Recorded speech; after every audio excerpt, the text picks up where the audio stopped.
나무석가모니불.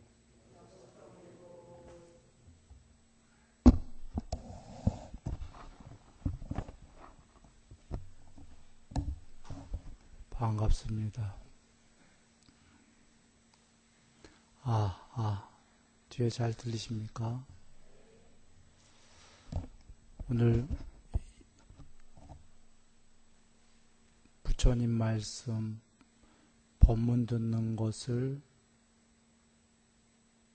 반연하여 요번 한 주도 평안하시기 바랍니다.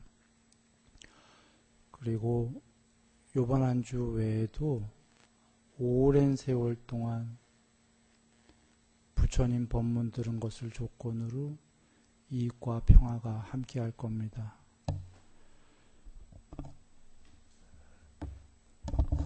오늘 뽀탈리아 경이고요.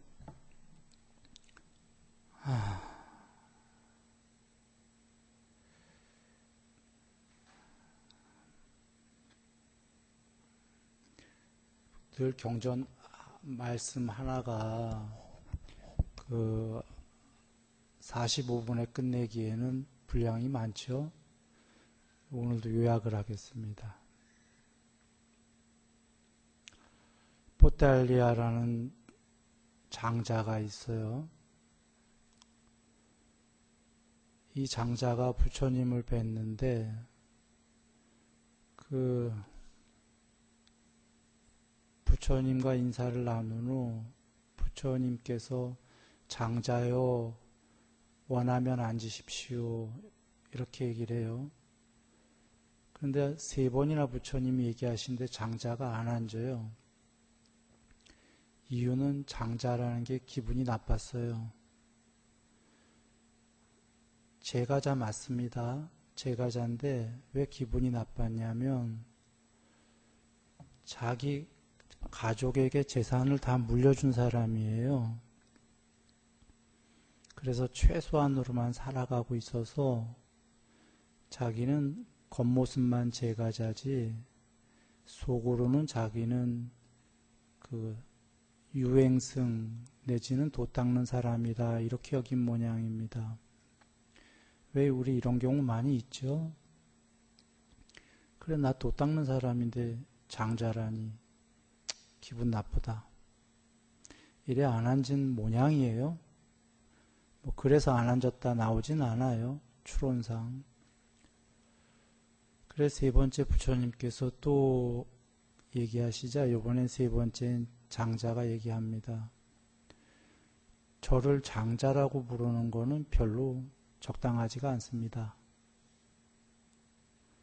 그러면서 이유가 자긴 재산 다 물려주고 가족들에게 그리고 더 나아가 충고도 하지 않는다. 충고하지 않는다라는 건 떠났다 그 소리예요. 사랑하는 아들과 딸에게 보통 충고하게 되죠.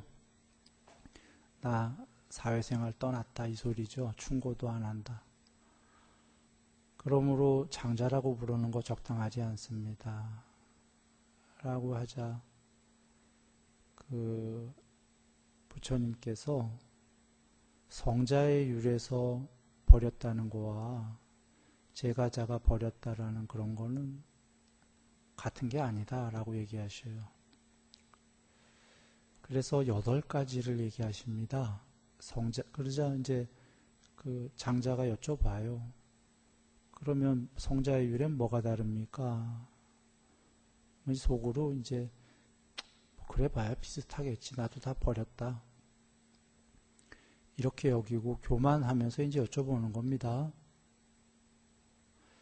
그래 8가지를 부처님께서 간략하게 설해 주셔요. 그러시면서 이게 간략한 거다 하자 장자가 이제 관심이 생겼어요.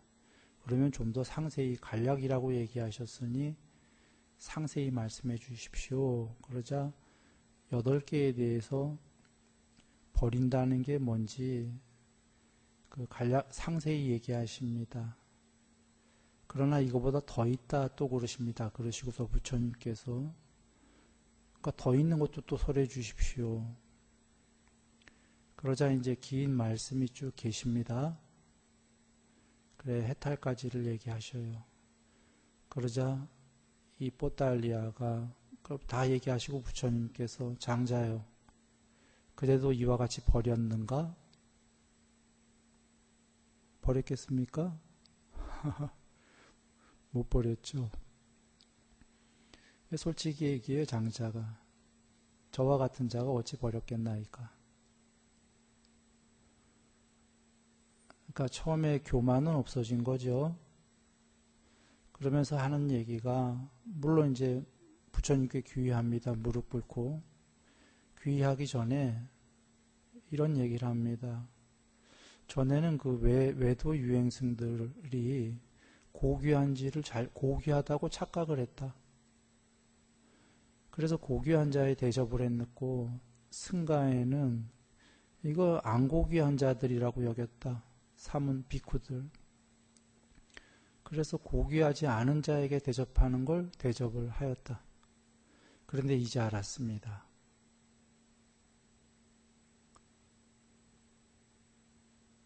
사문은 정말 고귀한 분들이고 외도들은 고귀하지 않았다라는 걸.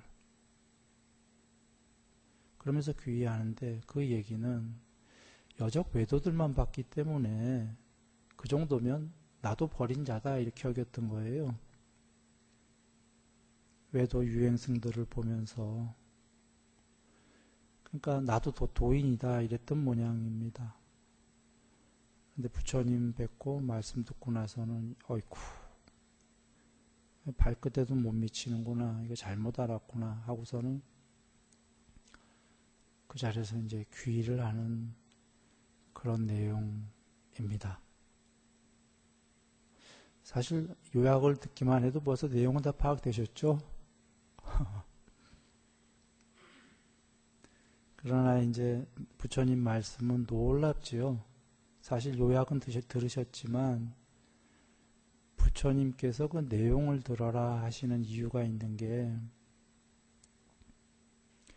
요 경 앞쯤에 어디 경인데 거기서도 코끼리 조련사가 부처님 제자예요. 제가 제자인데 아주 현명한 자입니다. 부처님께서 현명한 자다라고 인정하셨어요. 그 자가 사띠에 대해서 얘기만 듣고 우리도 사띠 닦습니다. 부처님 감사합니다. 다 듣고 이제 저 바쁩니다. 가겠습니다. 하고 가요. 그러자 부처님께서 간 다음에 저 자는 참 현명한 자다. 진짜 공부 잘 짓고 있는 자라는 거죠. 근데 저 자가 가지 않고 여기서 조금만 더 들었다면 수다원이 됐을 텐데 그러셔요. 수다원은 7생 안에 해탈이 예정된 분이죠. 그러니까 저자가 수다원이랑 안 수다원은 차이가 어마어마한 겁니다.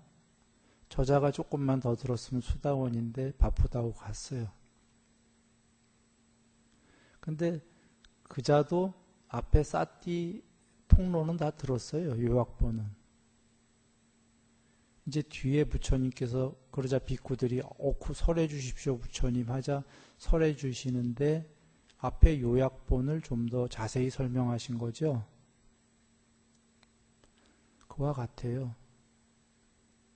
여기 지금 순일 스님이 요약해서 얘기했습니다만 그건 부처님 말씀의 전체에 먼지만큼 설한 거죠. 요약본이.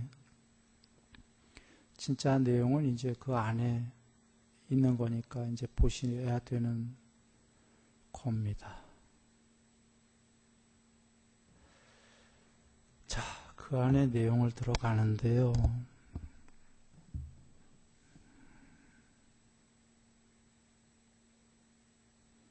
사실 일반적인 이런 배경, 앙고따라 바에서 아빠나라는 성읍에 머무셨다. 이런 일반적인 내용도 중요한 거지만 이렇게 다음은 이제 다음번 법회 2번에도 못 끝내니까 이런 건 여러분 읽어보시겠습니까? 뭐 어디 도시고 어디 성읍이고 이런 것 말이죠. 읽어보시고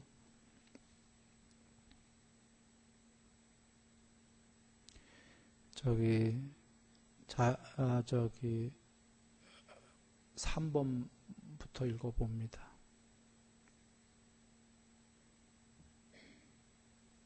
그때 오달리아 장자가 정장을 갖추고 일상을 들고 신발을 착용하고 산책을 나와 이리저리 포행하다가 그 숲으로 들어갔다. 그 숲에 들어가서 세종께 다가갔다. 가서는 세종과 함께 환담을 나누었다. 유쾌하고 기억할 만한 이야기로 서로 담소를 하고서 한곁에 섰다.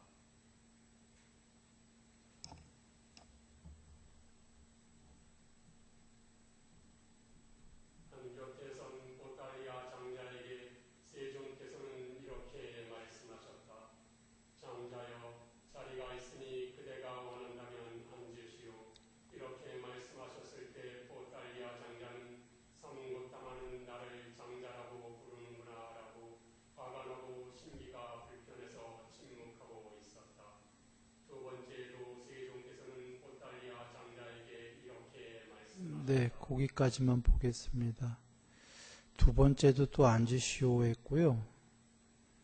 뽀달리아 장자는 또 나를 장자라고 부르는구나. 사문고따마는, 요 사문고따마 한번 보십시오. 그래, 침묵하고 있었고. 세 번째에도 말씀하시자, 요번에도 화가 나고 심기가 불편해서 이제 얘기했습니다. 침묵한 게 아니라. 고따마 존자시여, 당신이 나를 장자라고 부르는 것은 어울리지도 않고 적당하지도 않습니다. 그러자 부처님께서 거기 장자여부터 한번 또 읽어봅니다. 장자여, 그대는 장자의 모습과 특징과 인상을 가졌소. 고따마 존자시여, 그럴지도 모르나 나는 모든 승업을 중단했고 모든 세간의 일을 놓아버렸습니다. 장자여, 어떻게 그대는 모든 승업을 중단했고 모든 세간의 일을 놓아버렸소. 고따마 존자시여, 여기저는 모든 재산, 곡물, 은과 금을 모두 자식들에게 유산으로 물려주었습니다. 저는 그들에게 훈계나 충고를 하지 않고 최소한의 음식과 옷으로 살고 있습니다. 이와 같이 저는 모든 생업을 중단했고 모든 세간의 일을 놓아버렸습니다. 거기까지 보겠습니다. 이래서 자기는 장자가 아니라고 생각한 겁니다. 생업도 놓아버렸고 그 세간의 일을 모두 놓아버렸으니까 난 출세간으로 가는 사람 아니냐. 겉모습은 아까 일산도 들고 뭐 다 입었어요. 갖춰 입으니까 겉모습은 제가자이지만 내 내면은 출가자다 이러는 거죠.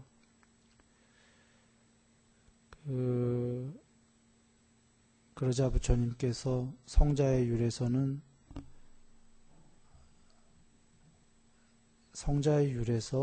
세간의 일을 놓아버림, 출세간이라는 건 그대가 말하는 출세간과 다르다라고 얘기하는 겁니다. 여기에서 그 세간적 삶과 출세간적 삶, 이렇게 그 우주 너머까지의 모든 삶에는 이 두 가지 삶이 있어요. 크게. 거기서 세간적 삶에 대한 정의가 어느 정도 나온 건데요. 그 생업을 하냐 안 하냐가 생업을 중단했고 모든 세간의 일을 놓아버렸습니다. 이것이 또한 하나의 기준이다입니다. 팔정도에 보면 바른 직업 나오나요? 바른 생업? 거기가 제가자고요. 정진은 양쪽 다 할 수 있고 사띠, 삼매 거기서부터가 이제 생업을 놓고 글로 가면 이제 그 출세가 아니다. 그런데 이제 여적껏 그 부처님께서 성자의 율에선 다르다 하시니까 그 전까지는 고따마 사문 곧다마는 이러다가 지금 드디어 뭐라고 나오나요? 세존이시여.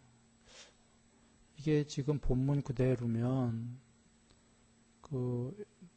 뭘 느꼈나 봅니다. 성스러운 거를. 그래 설해 주십시오 해서 설하십니다.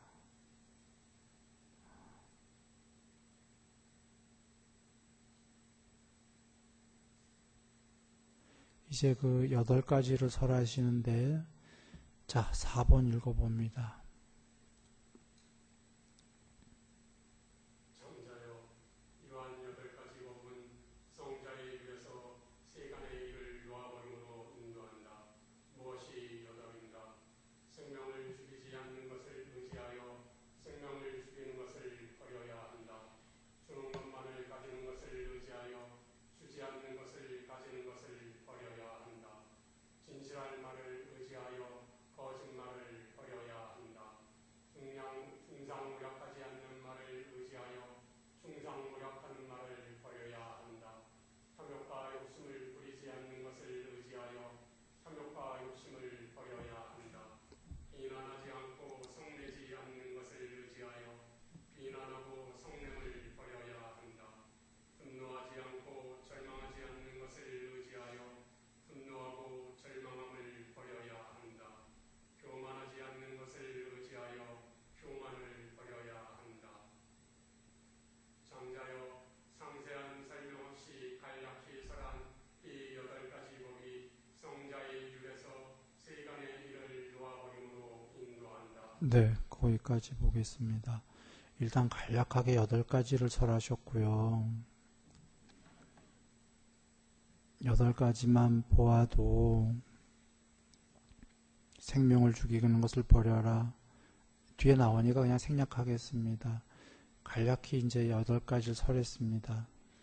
여기서 뽀달리아 장자가 못하는 것들이 많겠죠. 지키지 못하는 게 많은 겁니다. 한두 개가 아니고.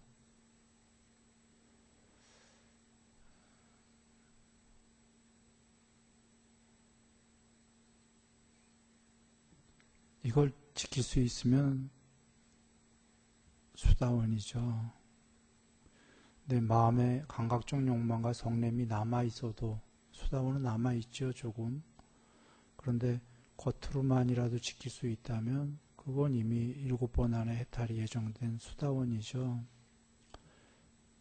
그 수다원 과다 이렇게 얘기하는 겁니다. 수다원이 됐다. 수다원도가 아니고. 그래서 이제 그렇고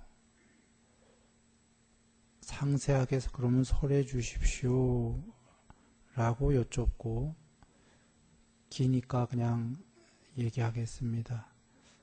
그 8가지를 다시 상세히 말씀하시는데 어떻게 얘기하시냐면, 생명을 죽이는 것을 버리라고 한 이유는 생명을 죽이는 족쇄들로 인해 내가 생명을 죽일 수도 있으므로, 족쇄와 장애인데요. 우리 모두는 생명을 죽이는 장애가 이 세계에 있다입니다. 빠짐없이. 많이 참아야 되는 건데, 고이든 고의가 아니든 모르고라도, 또는 우발적이라도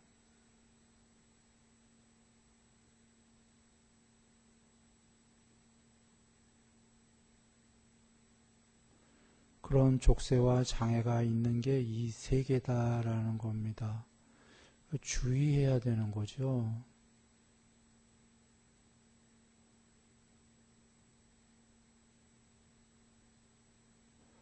그래서 그런 장애가 있는 이 세계에서, 그런 세계이기 때문에, 족쇄들이 있기 때문에 내가 생명을 죽일 수도 있기 때문에, 있으므로 나는 그 족쇄들을 버리고 끊기 위해 돌을 닦는다.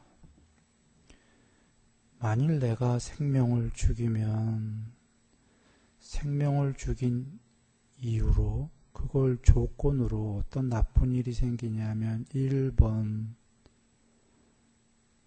나 자신을 스스로 책망하게 비난하게 될 것이다. 그런가요?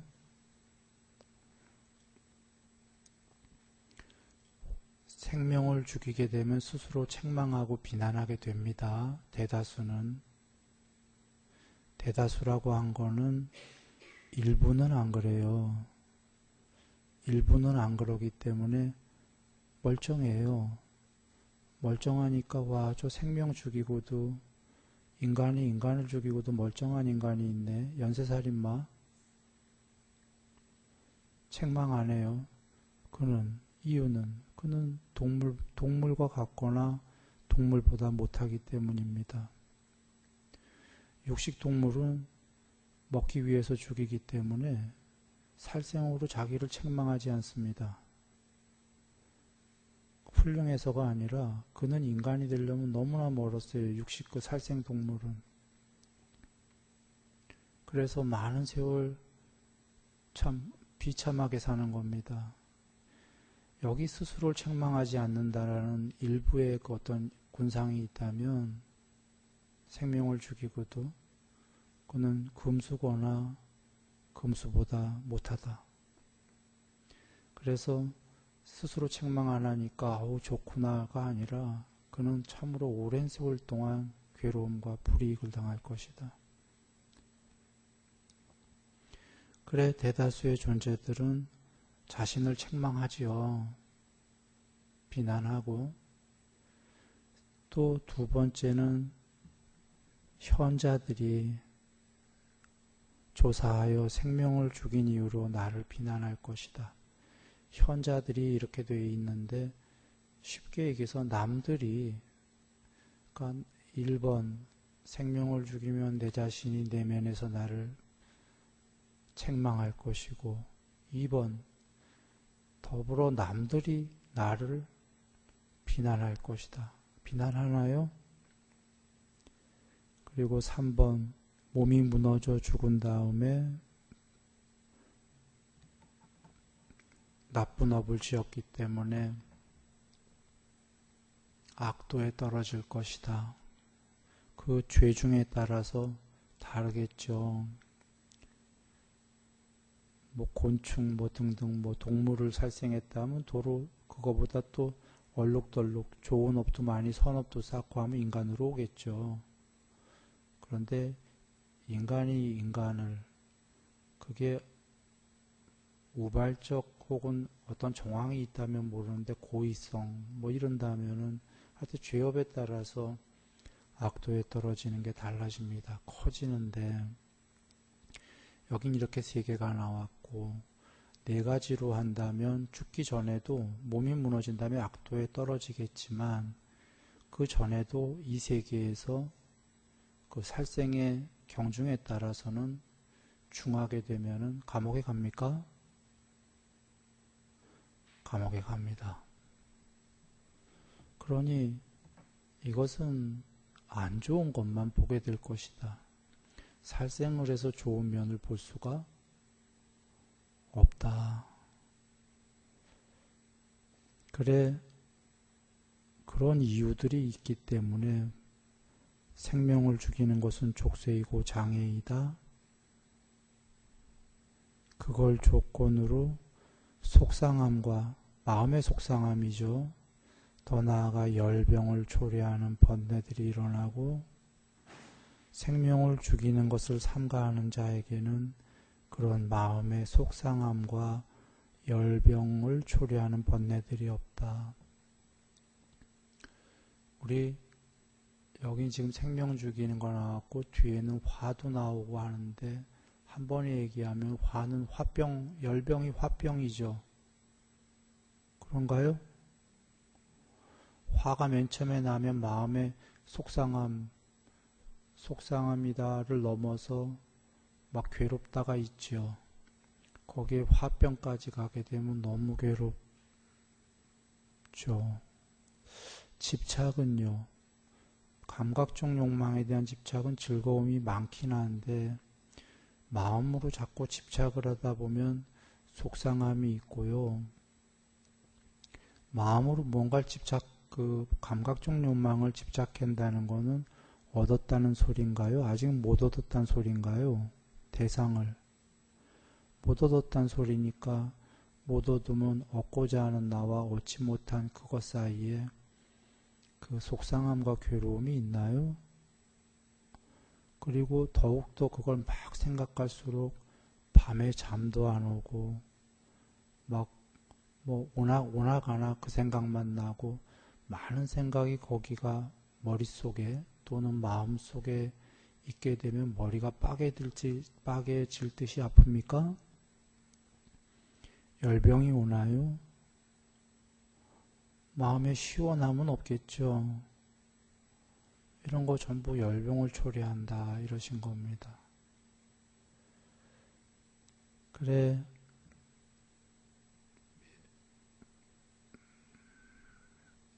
주는 것만을 가지는 것을 의지하는데 주지 않는 것을 가지는 것을 버려야 하는 이유가 주지 않은 것을 이 세계에선 가질 수가 있다. 이 세계엔 장애가 있기 때문에.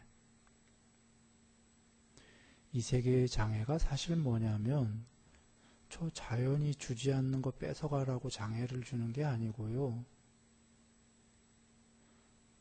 세계라고 얘기했는데 사실은 엄밀히 그 세계에 있는 존재들입니다. 존재들이 서로 집착하기 때문에 더 가져가려고 하니까 주지 않는 것도 빼서 가는 거죠.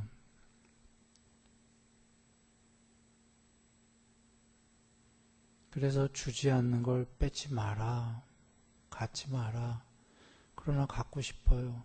이 세계에선. 그래서 정당한 생업을 해서 경제활동을 해서 방일하지 말고 열심히 살아서 재물을 모은 다음에 그 재물로 얻어라. 재가에겐 아까 재가와 출가의 그 생업과 생업을 떠났다의 그 차이입니다. 생업을 하는 동안에는 정당하게 해서 뺏는 게 아니라 재물로 해라. 이 세계가 그렇게 되어 있는 겁니다. 주지 않은 것을 가지면 갖습니다. 도둑질이죠. 주지 않은 걸 가진 건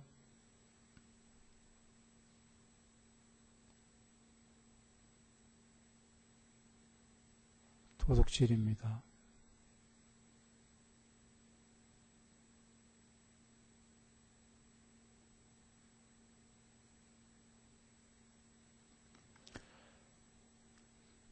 나 자신을 책망하게 될 것이며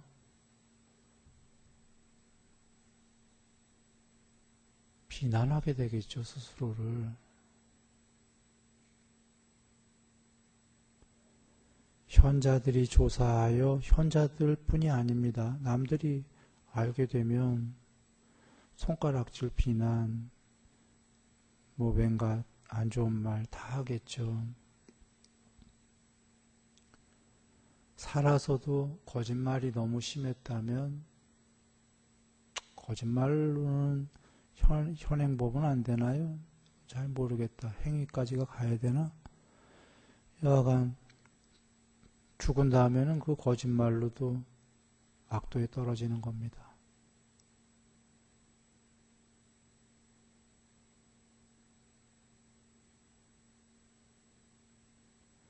살아서는 아까 그 거짓말하는 친구들끼리 만날 거예요.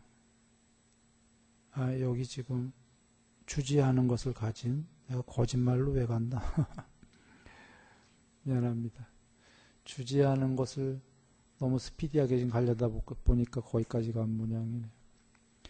도둑질하는 친구들끼리 만날 거예요. 아마도.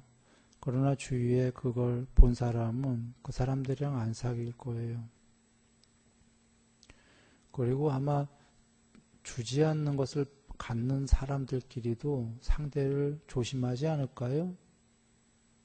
서로 아는 사람들끼리 언제 훔쳐갈지 모르니까.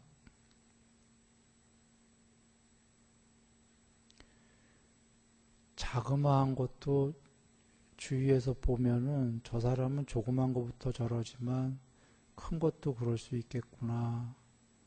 이렇게 여기는 겁니다.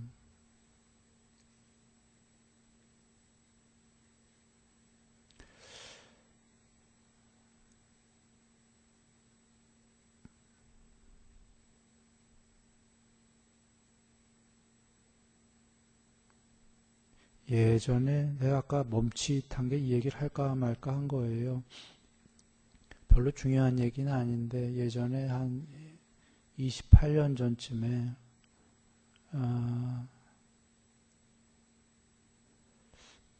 뭐 대만으로 해서 홍콩으로 해서 뭐 저기 태국으로 해서 이렇게 혼자 배낭여행을 떠난 적이 있었습니다. 거기서 홍콩에서 그 싸구려 방가 한 방에 4명이 있는 조그마한 도미토리 같은 거죠. 한 방에 이제 전부 다 그 배낭여행자들이죠. 여럿이 있으면 이제 쌉니다. 자기 저기만. 내 앞에 캐나다 애들이 이렇게 나라 이름을 지칭해도 되는지 모르겠네. 캐나다 그 청년 둘이가 같은 방에 있었어요. 친해졌어요. 홍콩에 꽤 있었기 때문에. 친해졌는데 첫날부터 아주 살갑게 저기 샌드위치를 만들어 주더라고요. 아침에. 남자들인데 배낭여행을 오래 해서 그런지 한 1년여째 하고 있다고 그럽니다. 이렇게 친해지는 방법도 서양 사람도 그게 좋죠. 아침에 샌드위치를 만들어 주니까 너무 고맙잖아요. 그래 친해지고 맥주도 같이 마시고 뭐 저녁에 이랬는데 슈퍼 갔다가 실망을 했어요. 작은 것들을 훔쳤어요. 그 사람들이. 난 놀랬어요. 안 물어보려다가 그래도 물어봤어요. 그거 안 좋은 거 아니냐. 그러니까 작은 거라는 거예요. 물론 훔친 게 가격이 많이 나가는 건 아니에요. 작은 거니까 괜찮다라는 거예요. 근데 난 그때부터 얘네들 거길 떠나야 된다 생각을 했어요. 같이 있으면 안 되겠다 하고.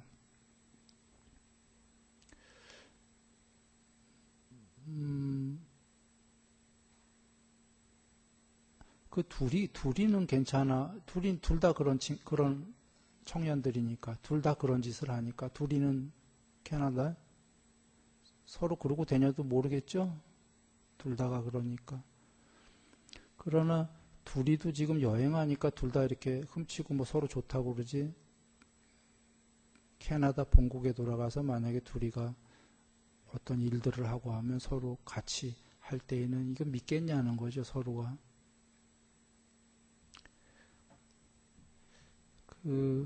예.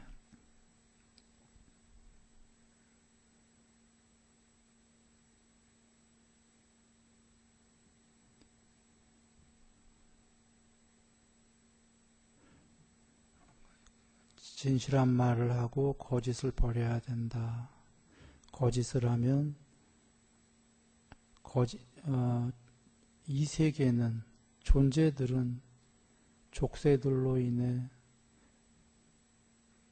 10가지 장애입니다. 사카야디티, 불법에 대한 의심, 계금치견, 감각적 욕망, 성냄 등등등이 있기 때문에 욕망과 성냄이 있는 그런 족쇄들로 인해 거짓말을 할 수 있다. 족쇄들을 버리고 끊기 위해 돌을 닦는다. 도 닦는 이유가 다 나오는 겁니다. 도는 족쇄들, 그 10가지 족쇄, 10가지 장애를 버려서 초월하는 거다. 존재를 초월하는 거다. 그러기 위해서 도를 닦는 거다.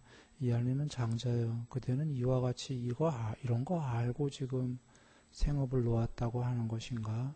이런 질문인 겁니다. 마찬가지로 거짓말하게 되면 자신을 비난하게 될 것이고 남들이 나를 비난할 것이고 죽은 다음에 안 좋은 곳에 태어날 것이다. 거짓말을 하는 것은 족쇄이고 장애이고 하게 되면은 속상함과 마음의 내면의 속상함과 열병을 초래해서 번뇌들이 일어나서 평화롭고 싶은데 행복하고 싶은데 평화가 안 되는 이유는 번뇌들이 많기 때문이다. 남들이 누군가 높은 이가 신이 내게 번뇌를 준 게 아니라 내 스스로 자작을 했다. 번뇌를 만들었다 이거죠. 내 스스로 번뇌를 만들어낸 거니 내가 도 닦으려면은 이 번뇌를 없애려면은 이런 것들을 삼가해야 된다. 중상모략 나오고요. 중상모략은 마찬가지로 내 안에서 책망이 벌어질 거고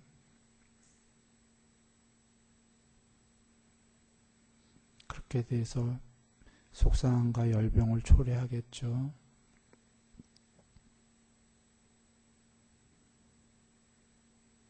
탐욕과 욕심을 버리고 같습니다. 비난하지 않고 성내지 않는 것을 해야 되고, 그러니까 비난과 성냄을 버리고 좀 더 강하게 나가는 게 뭐냐 하면 분노와 절망을 버린다. 분노는 아까 앞에 성냄보다 더 센 거죠.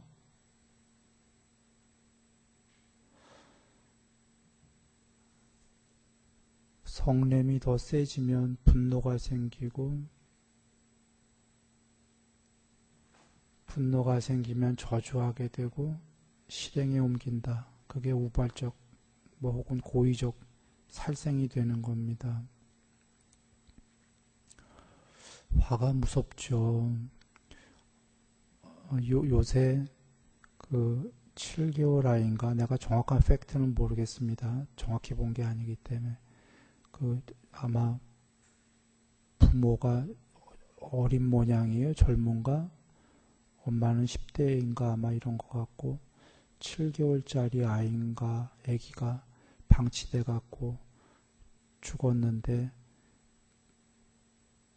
검사해 보니까 배에 한 일주일 동안 뭐가 먹은 게 없대네요.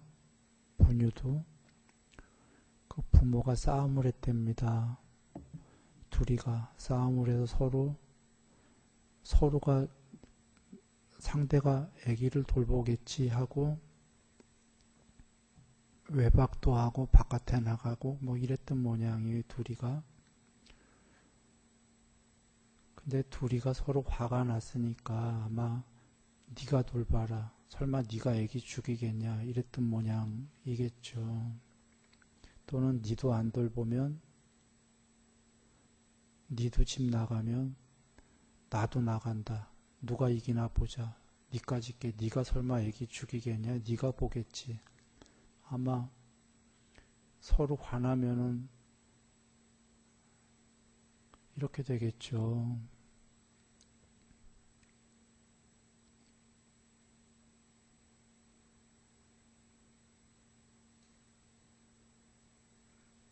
사실 상상도 안 가는 거죠. 아이라면 얼마나 이뻐요, 그죠? 부모님이 볼 때 아기가. 근데 그 두 사람도 아마 이뻤을 거예요, 아기가. 엄청 이뻤을 텐데 서로 화가 나니까 상대가 너무 밉기 때문에 애기 이쁘고 자시고 지금 이거가 안 되는 거라.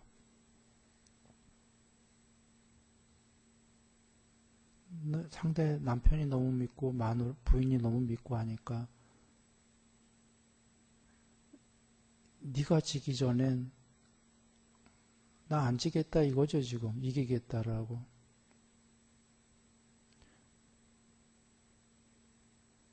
그러나 너무 어리석지 않습니까?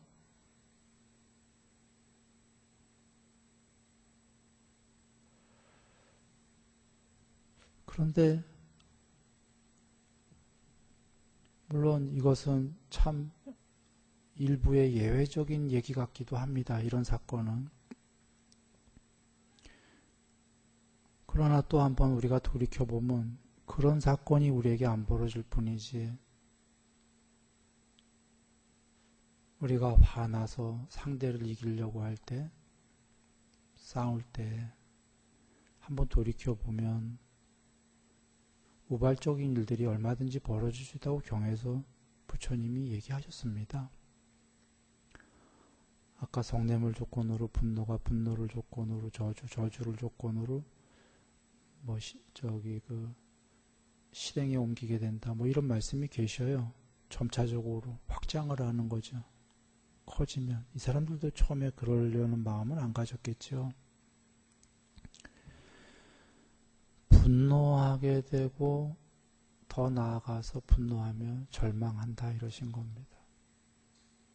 절망할 일이 반드시 생긴다.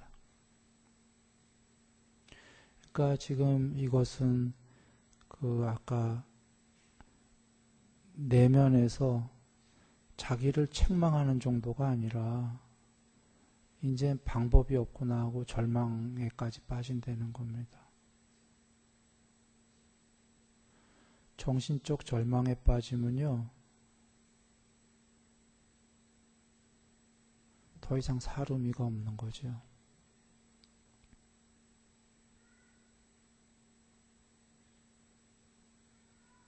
얘기는 다릅니다만 이 절망을 한번 말씀드리려고, 이번에 어떤 소년가, 서양의 네덜란드인가 어딘가의 소년은 안락사를 스스로 한 모양이에요. 맞아요?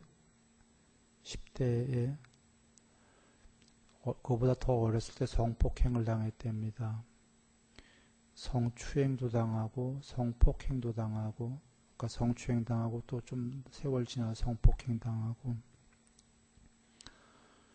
그런데 겉으로는 부모가 보기에 멀쩡했던 모양이에요. 근데 그 많은 세월을 그 아이는 아이인지 정확히 모르겠어. 나이는 10대인 것 같은데 절망에 빠졌고요. 그 절망을, 그 나라는 네덜란드인지 어딘지 모르겠는데 안락사가 합법이랍니다. 대신 그 정신의사와 오랫동안 상담을 해서 의사가 도저히 살 수가 없다라고 판단을 해야만 그게 안락사가 된답니다. 1년인가 1년 넘게인가 계속 아마 한 모양이 의사가 최종 판단이 살 수가 없다. 그래서 안락사했습니다. 근데 이 경우는 지금 여기가 나온 거랑 이 소녀가 자기 스스로 막 상대에게 화가 나서 분노하고 이런 경우는 아니고요. 이건 남들이 잘못한 거지만 그 절망이라는 걸 얘기 드리려고 한 겁니다. 부모는 도저히 이 자기 딸을 이해 못한 거예요. 제발 살아라지. 살다 보면 잊어먹는다는데, 마음에 절망이 오게 되면 마음은 더 이상 육체가 어리고 육체가 건강하겠죠. 펄펄하고. 근데 얘도 육체가 나중에 뭐가 어떻게 됐던 모양인데 몸이 안 좋고. 약간 정신적인 절망은 거의 끝장 같다 이렇게 된다라는 겁니다.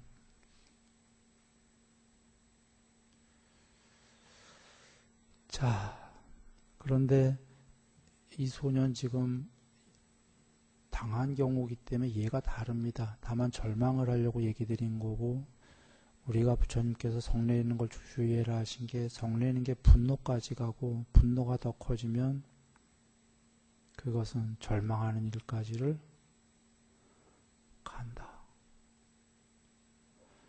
그렇게 가더라도 얼른 돌이켜 돌아오거나 거기 가지 않는 게 제일 낫겠죠.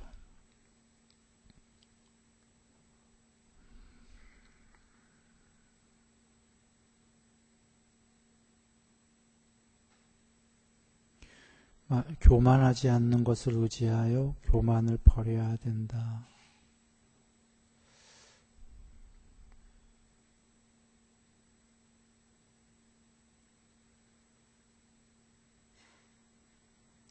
교만이 맨 마지막에 있어요. 맨 마지막에 있고 이건 자만 뭐 이런 뜻일 것도 한데 여기서 보듯이 크게는 어리석은 건 교만 등등이고 미세한 교만은 존재하고프다, 나가 있다 이런 거겠죠. 10가지 장애 중에 8번째 있는 겁니다. 이것은 그냥 요 정도 얘기하고 넘어가겠습니다.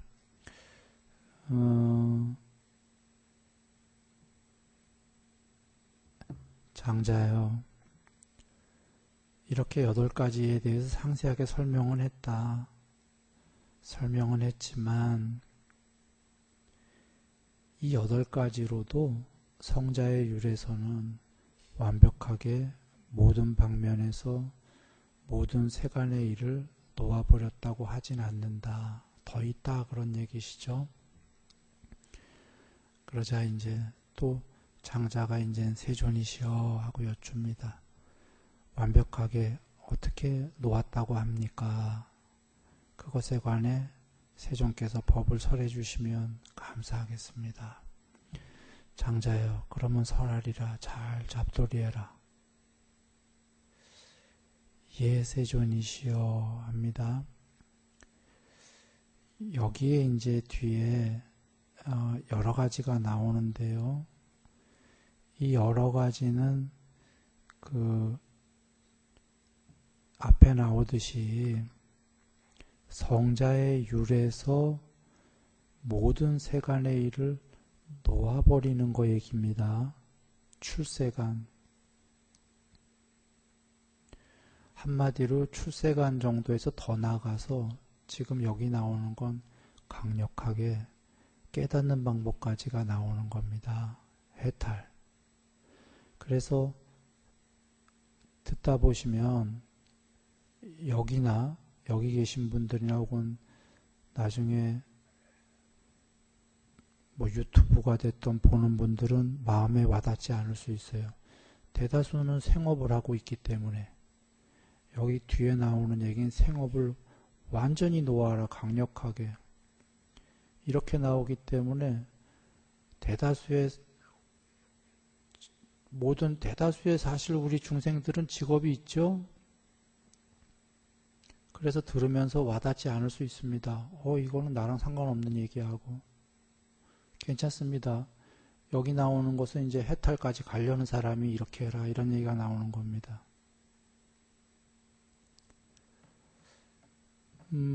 이 뒤에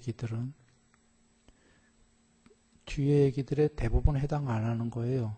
우리들은. 생업하는 분들은 어떻게 여기시면 되냐면 이 뒤에 나오는 말씀보다는 감각적 욕망을 어느 정도는 즐기면서 그러나 어느 정도는 줄이면서 그렇죠? 근데 즐기려고 하는 측면으로 난 즐겨야지 이렇게 여기지 마시고 어차피 다 즐기고 있어요. 모든 중생들은. 그러니까 더 즐겨야지 이런 식으로 가는 게 아니라 나는 충분히 즐기고 있는데 줄여야지 이렇게 가시는 게 옳겠죠. 좀 줄여가야지가 남아있는 건 즐긴다 그 얘기가 되는 거니까요. 그래서 오히려 줄여가는 게 남아있는 건 줄여도 사실 많습니다. 그리고 줄인다라는 게 재물을 안 모으는 건 아니에요. 욕망은 줄이고 계율을 잘 지키면, 보시와 계율을 하게 되면 어느 정도 방해를 하지 않기 때문에 살아서 많은 재물을 모으고 좋은 명성을 얻는다고 했듯이 재물은 많아질 거고 명성도 커질 건데 재물이 많아진다고 욕망을 100% 해야 될 필요는 없는 거죠. 부처님법을 안 배웠다면 그 사람은 재물이 100%일 때는 100% 욕망을 하려고 할 거예요. 그러나 우리처럼 부처님법을 잘 배운 제자들은 재물을 많이 모으고 열심히 살아서 많이 모아도 그거로 욕망을 100% 늘리는 게 아니라 욕망은 좀 더 줄이고 또 보시로 남도 좀 돕고 그러나 나도 곤란하지 않게 많은 것을 갖고 그렇게 함으로써 또 명예롭고 스스로는 대외적으로 남들한테 명성이 있고 이렇게 되는 거죠. 그렇게 여기시고 여기서부터는 이제 그 얘기가 아니라 완전히 출세관이다 이렇게 여기면 됩니다. 갑니다.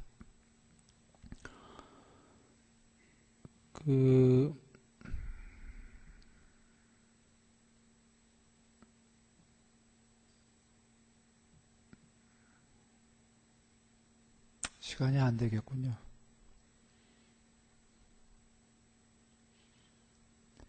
하나만 하고 나머지는 여러분이 한번 읽어보는데 장자여 예를 들면 배가 고파 지친 개가 푸죽간 앞에 나타났다고 하자 숙련된 백정이나 백정의 도제 제자입니다.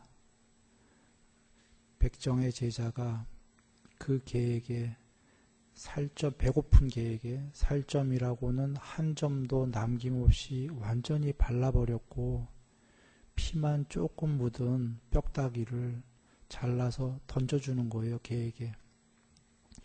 장자여 이를 어찌 여기는가. 그 개가 살점이라고는 한 점도 남김없이 완전히 발라줬고 피만 조금 묻은 이 뼈다귀를 핥아서 배고픔과 지쳐있는 것을 달랠 수 있겠는가? 할 수 없사옵니다. 살점도 없이 피만 조금 묻어있기 때문입니다. 장자여 그와 같이 성스러운 제자는 이렇게 숙고한다. 세종께서는 감각적 욕망을 뼈다귀에 비유하여 말씀하셨다. 그것은 많은 괴로움과 많은 절망을 주고 거기에는 위험함이 더 많다라고. 윗바사나입니다.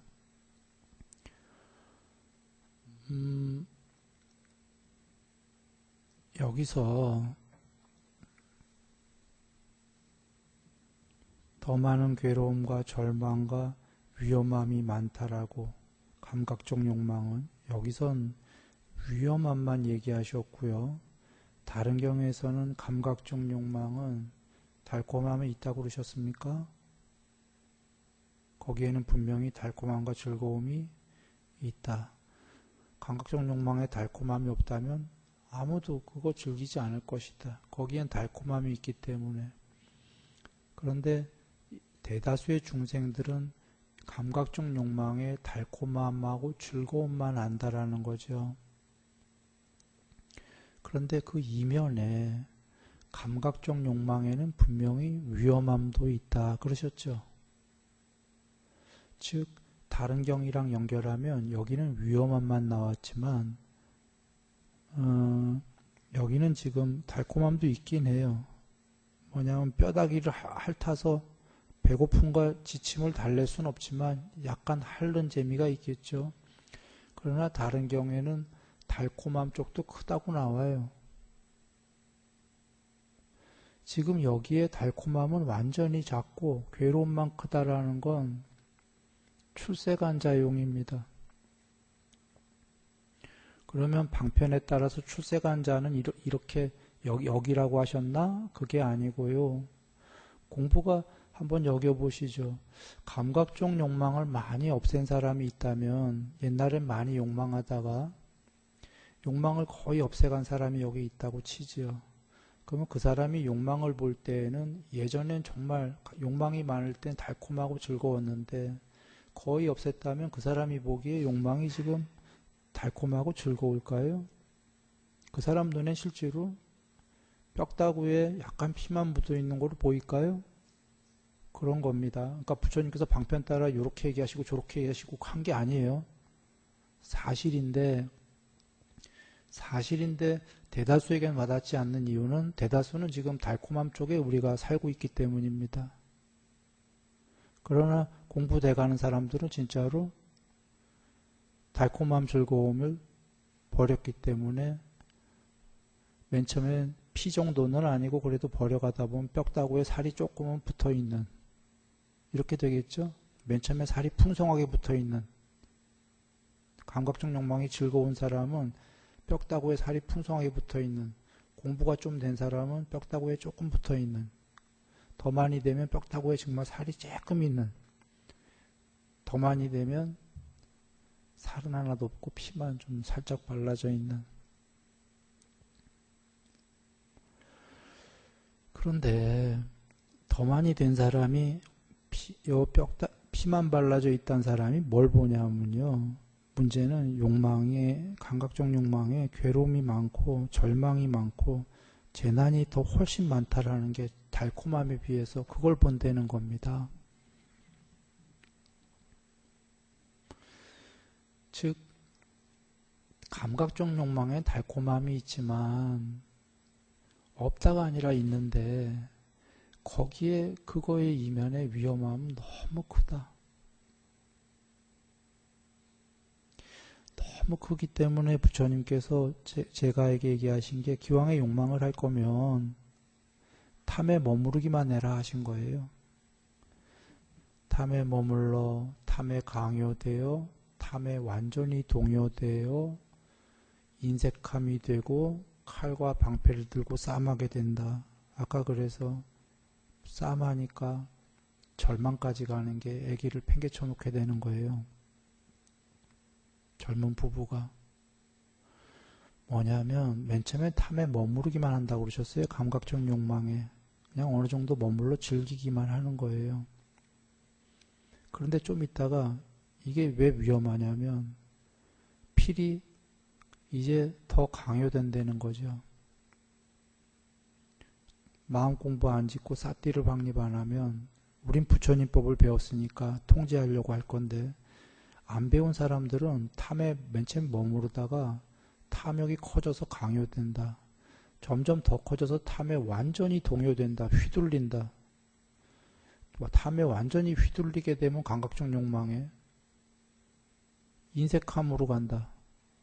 나만 가져야 되고 넌 가지면 안 된다. 인색하게 되니까 칼과 방패를 들고 싸움하게 된다 서로. 이게 위험함이 훨씬 크다는 거죠. 뭐 복잡한 예를 들 것도 없이 마약에 빠지게 되면 헤어나오지 못한다고 합니다. 인생 완전히 금간다고 합니다. 그게 처음에 머물러 강요되어 완전히 동요되어 뭐 이런 식으로 가는 거 아니겠습니까? 그런데 그게 이건 마약 얘기잖아 라면 그게 아니다라는 겁니다. 모든 게 라고 부처님께서 말씀하신 겁니다. 마약은 다만 육체와 어떤 결합이 있어서 더 강력하게 못 벗어나게 하는 뭐가 있나 보지요.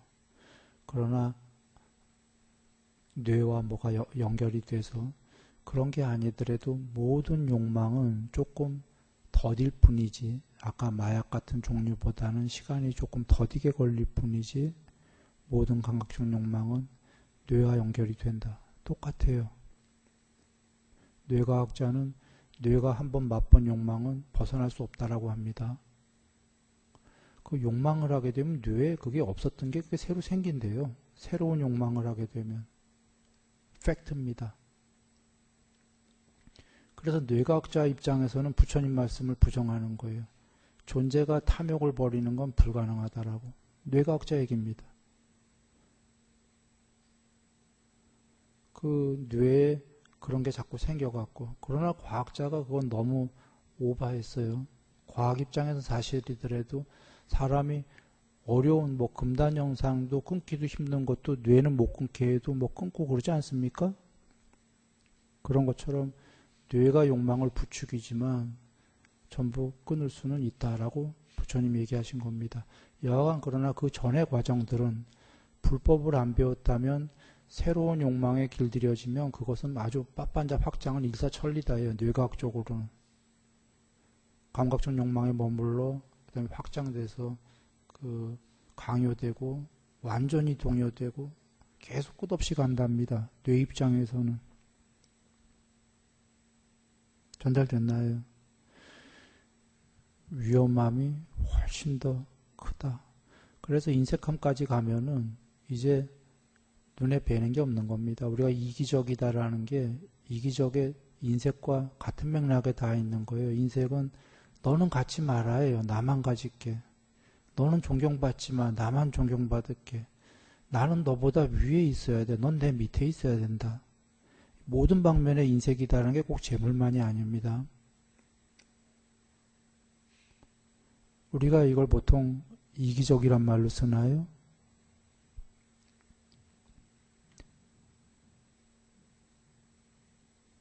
이렇게 되면 이제 방법이 없어진다 이러신 겁니다.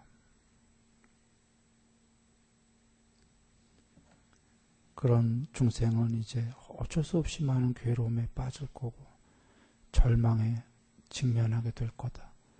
그래서 위험함이 훨씬 많다. 돌아와서 욕망을 하려면 머물러만 해라. 부처님이 그러신 겁니다. 적당하게. 제가에게 출가는 떠나라 하신 거고 적당하게 해라. 이와 같이 이것을 있는 그대로 바른 반야로 보아 다양함을 지니고 다양함을 의지한 평정을 버리고 세속적인 물질에 대한 집착이 남김없이 소멸된 열반의 정형구죠. 집착에 남김없는 소멸, 해탈이죠. 단일함을 지니고 단일함을 의지한 평정을 닦는다. 여기까지만 하고 끝내겠는데요. 일반적인 문장의 구조로 보면 다양함을 지니고 다양함을 의지한 평정을 버리고 문장이 좀 말은 안 돼요.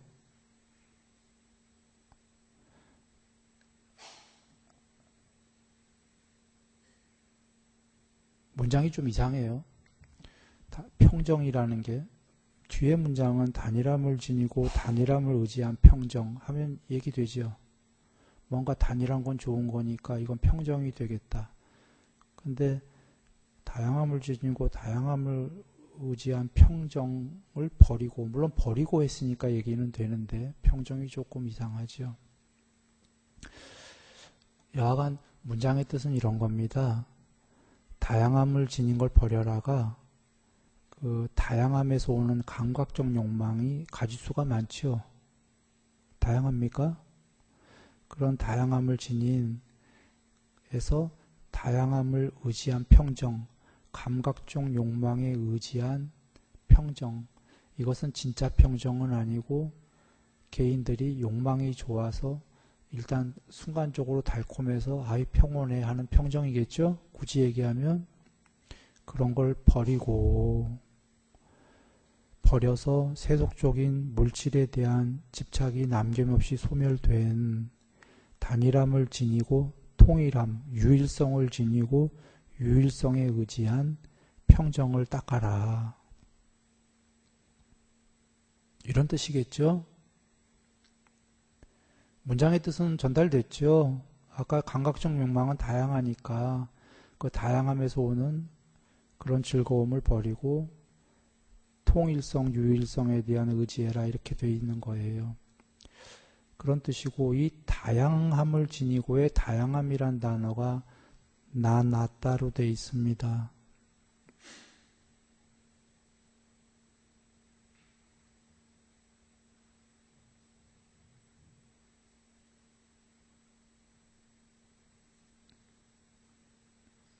그리고 유일성, 통일성이라는 단일함이란 이 단어는 에카, 아따로 되어 있습니다. 둘 다 아따예요, 아뜨만.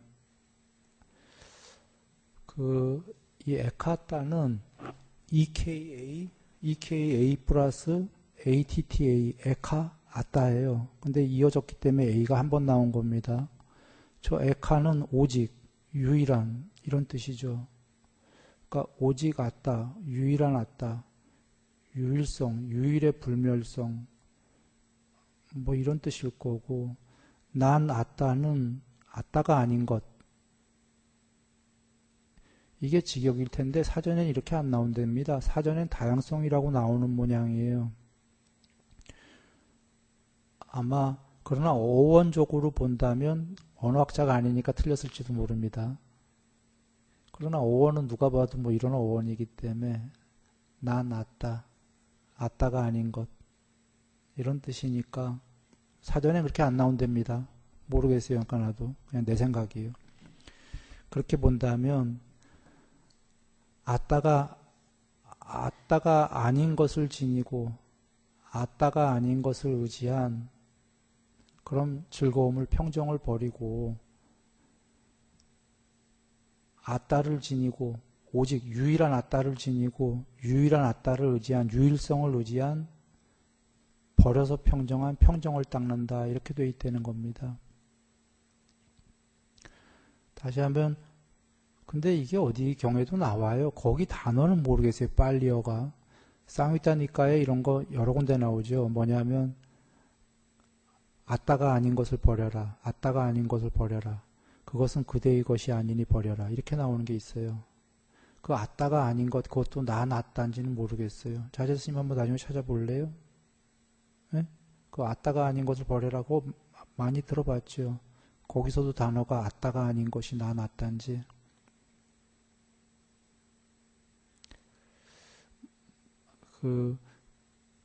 여기서 그 아트만이라는 단어에 굳이 알러지를 가질 필요는 없습니다. 그냥 아따라는 단어는 유일성, 불멸 이렇게 쓰일 때가 많이 있어요. 부처님께서 자등명, 법등명이라는 거기서도 그 스스로를 귀의처로 삼고 법을 귀의처로 삼아라 할 때 그 스스로가 아따로 나옵니다. 아트만. 그러니까 스스로를 귀의처로 삼아라가 거기에 그냥 유일성, 불멸의 유일성을 귀의처로 삼아라 이런 의미로 나왔을 거예요. 여기서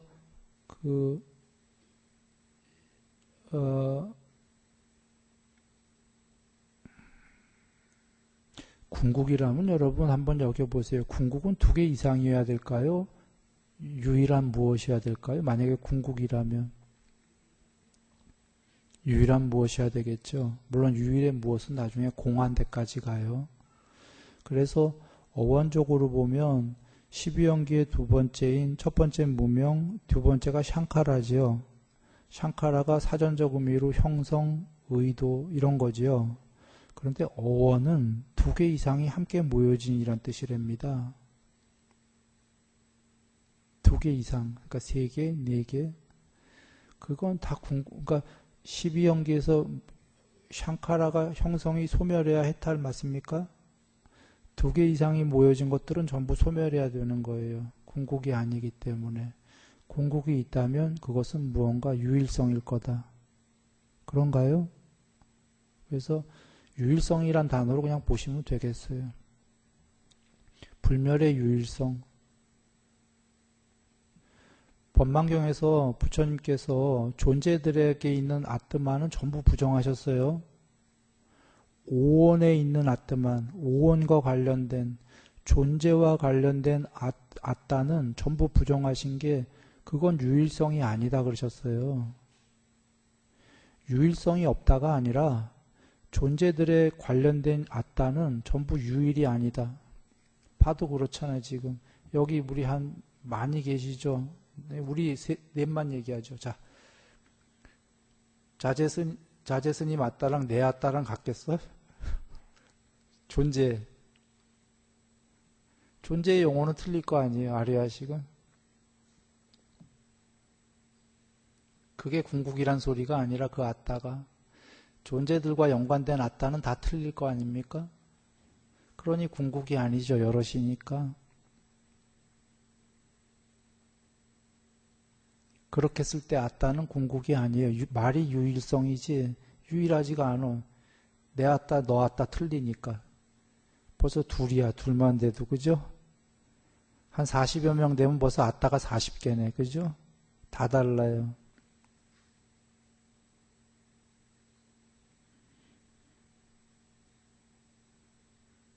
그리고 저 개한테도 아따가 있어요. 사람한테 있는 아따는.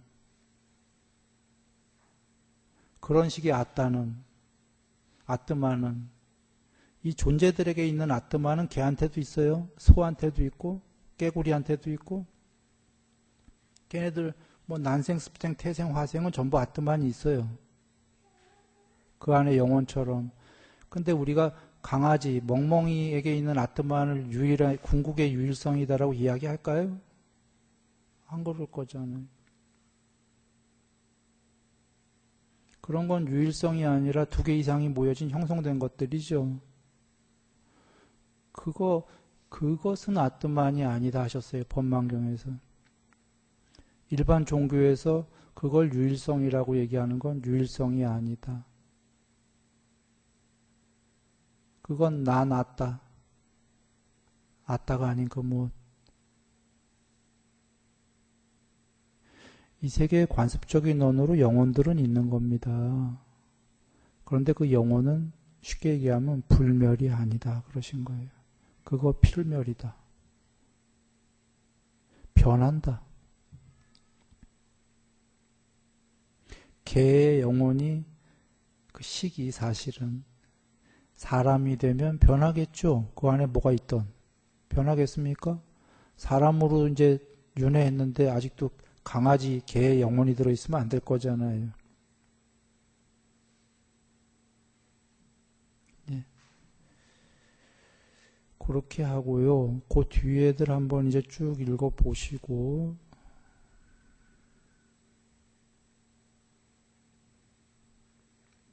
다음번에 이어서 하겠습니다. 좀 일찍 끝내려고 하는데 시간 많이 됐네요.